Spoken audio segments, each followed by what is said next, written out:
Welcome into episode 2 of the Unhidden Gyms podcast. I am Tyler Rohlfs. Today I'm joined with another NFL prospect, Delontae Scott, talking about his journey to the NFL. How you doing today? Doing good. Chilling. Starting the week off right? Yeah.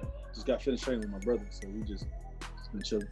Awesome. Well, I just want to start off by saying thank you for giving me the time throughout your busy, I'm sure, schedule during this time, and to come talk to me for a little bit on join the show, get to know you a little bit more as a player.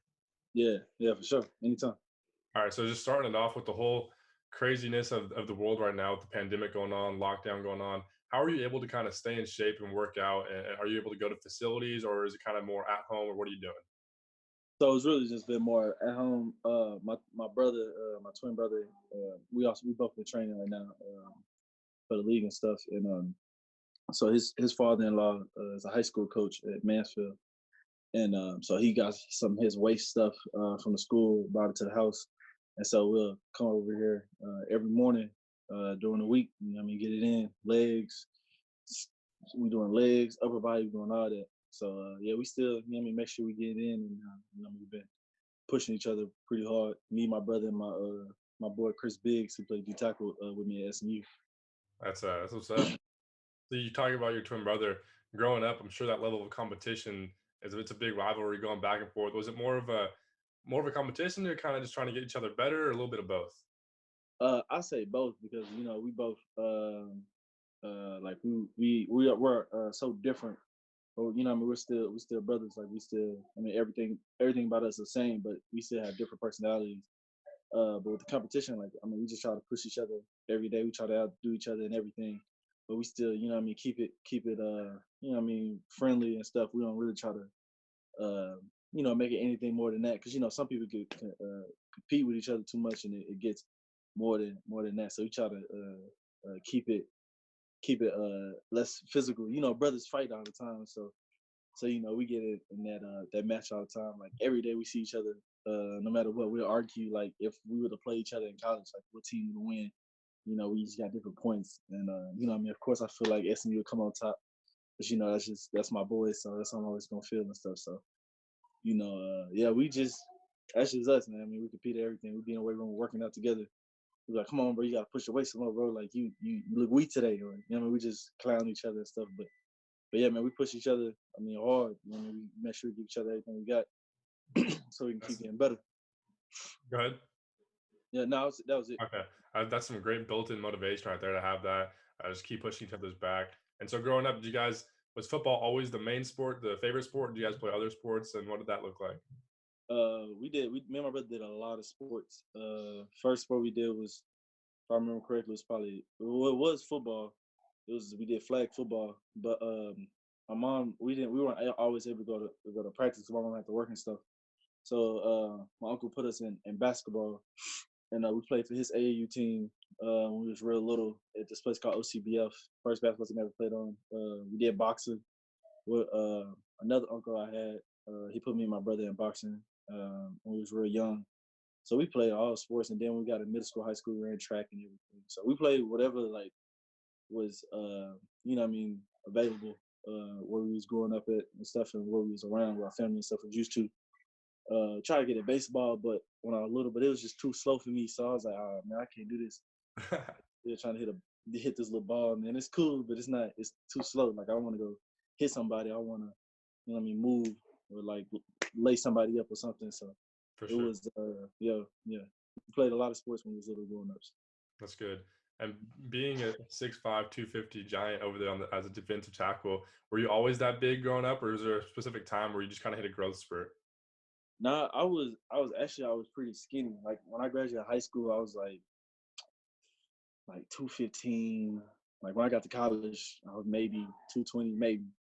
And so me and my brother, my uncle used to say like we was skinny with big heads. Now I feel like my head's small, so I guess I, you know what I mean, I finally feel my way into my body and stuff. So yeah, I used to be a skinny kid, like real little, but I was always taller than everybody. So so no, I wasn't always the size. Like I remember being recruited and teams and schools would be like, yeah, you get him like 250, 260. And I'll be, nah, that never happened. Like, I mean, that tells you what I knew about college football and stuff during that time. Cause I'm like, nah, I never went to 250, 260 like that. I'm not gonna be that big. Now I'm like, now I'm at that size. I'm like, yeah, okay, cool. I see what they was talking about. Like I should have, should have went ahead and locked in back then. But it all worked out for itself. Definitely. And then growing up in Texas, choosing to go to SMU, was that a potential to stay at home, or what was the thought process of choosing SMU? It was just a lot of different factors. So me and my brother, we had most of our offers were up north, or it was out there in California. The Big Ten and the Pac-12 and stuff, and and so my grandma, she was like the one that raised us.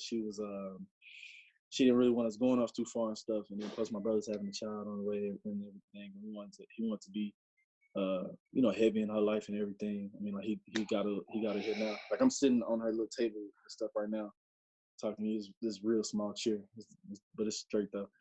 And he wanted to be close as possible to her. And first we was going to another school that was in Texas. That didn't work out. So because they only offered him. And so next day SMU called. It was the first half when June Jones was there.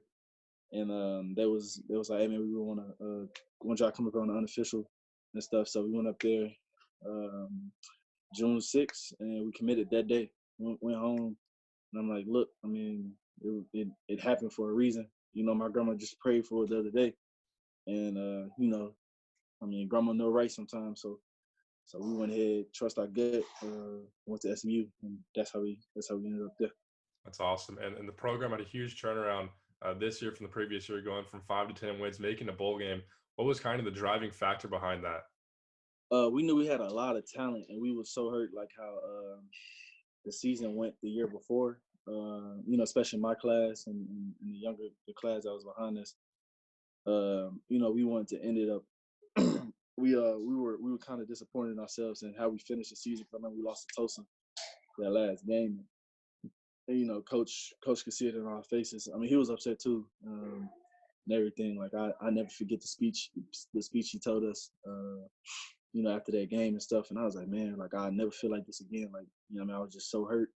And me and my boys, we all felt the same. Me, Zay, James, Chris Biggs, Richard Moore, all of us. And we was just like, man, like, nah, bro, we can't ever go through this again. Like, we're gonna have to figure out what we gotta do to get this right and stuff. So that's what we did. We buckled down, we worked really hard during that spring, the off season, everything. We all bought in, from top to bottom.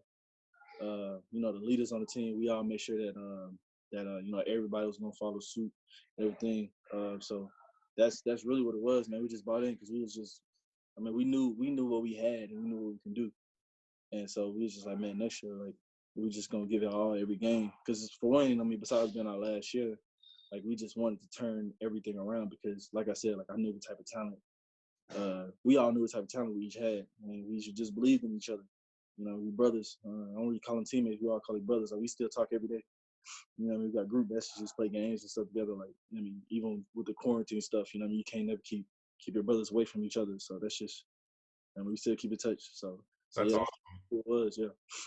And so turning the attention to the NFL draft, I'm sure that's on the top priority right now. And with the whole changing of the draft process, something that not really anyone could have imagined with the whole lockdown, quarantine, the communications with teams, how has that differed? How does that look in terms of virtually?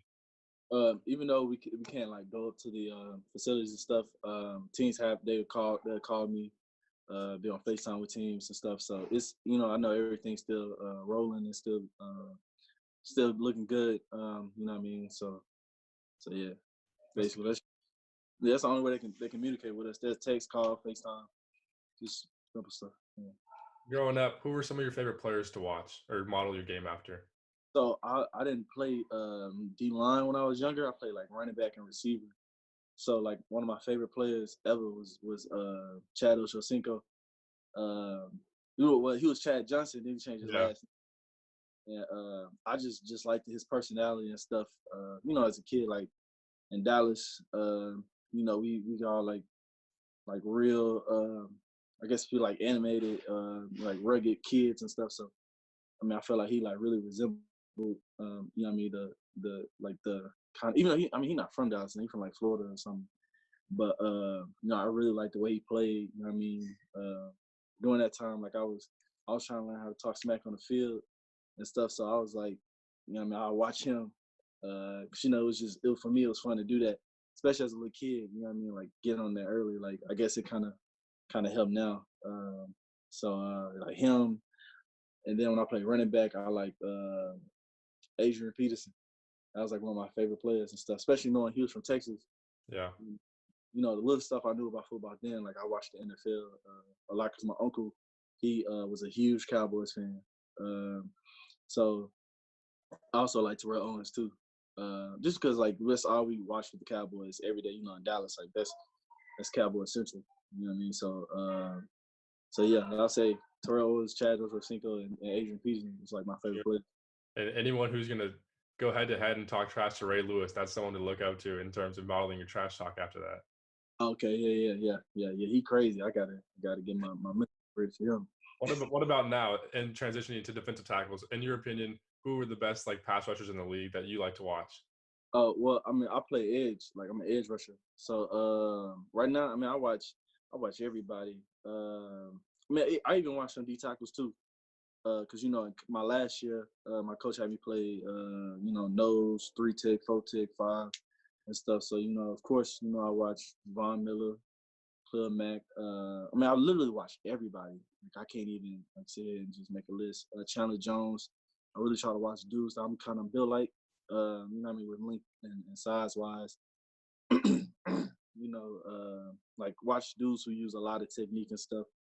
Frank Clark, he got that chop. I'm still trying to work on that because he got them down pat and everything. So I even watch when I played inside. I watch Aaron Donald, his moves and stuff. I ain't big like Fletcher Cox, but he got them hands. So when I was inside, I watch it. So I try to watch all the elite pass rushers. Even in college, it's a lot of good edge rushers in my class right now. And I even watch some of them dudes because, if it works, it works. You know what I mean? So, whether you a senior or a freshman, or you in the NFL for 10 years or you're a rookie, like, if your pass rush moves work, it works. Especially the Bosa brothers and stuff. Like, I watch them all the time. You know what I mean? So, yeah, definitely. I watch everybody, yeah. And last question, what is your most memorable moment on a football field? Most memorable moment on a football field? I would have to say, man, I got a lot. I have to say when we played Houston this year, the reason was because it was my first time actually had to play. Previous year, like the year before, I had a concussion from Cincinnati, so I wasn't able to play the next Houston game. And then the years before that, I just didn't play. And then my freshman year, I had an injury, so I just couldn't play that year.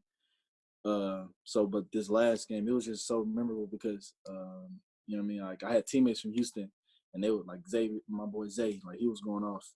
And I'm like, oh yeah, I gotta turn up. My boy going off and stuff. So, and I had a pretty good game, but it was just fun to be out there with all, me and all my teammates. Me, Pat Nelson, the whole APGD line. We had a great year in sacks and TFLs. That game just felt like we just lived in the backfield, and then it just being in Houston, Dallas, like rivalry and stuff. It was the only game that day. So we was real excited just to play, and we wanted to make sure we won that game. I ended up finishing that game with a strip fumble, sack, and that ended the game. So I was like, oh yeah, this if I wanted to end it, my game, like my only game against Houston, like that'd be the way. So that was real memorable. That's awesome.